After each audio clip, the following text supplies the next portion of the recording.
Shop notes for March 22nd, 2022 at 3:48 p.m. and it's 47 degrees outside.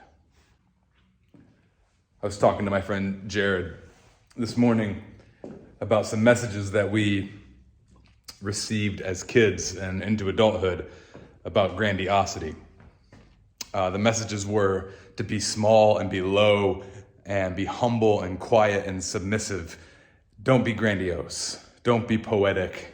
And I always felt grandiose in my body and in my heart.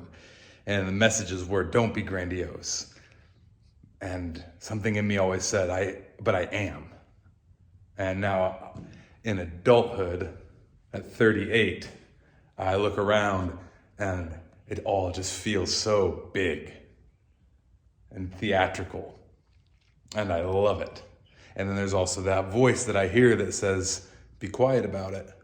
Do your work, be silent. But this other voice is growing over here that says, show it to everybody. And then I started thinking about the perception of grandiosity. I was thinking about those billionaires that went to space, how just big that was, and they all came back and they did interviews right away, and they all just went, wee, it was so fun. And I just couldn't believe it.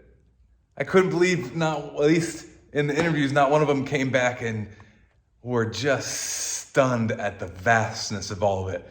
Like, why couldn't one of them come back and said, I need to be quiet.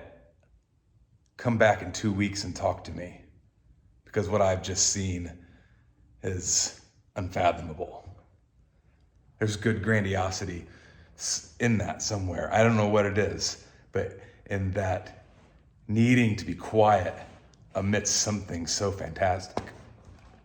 And nothing wrong with going to space. I'd love to go to space. I don't judge them for having money. Oh, I just wish one of them would have come back and just like you could just see in their face and their countenance that they'd just seen everything.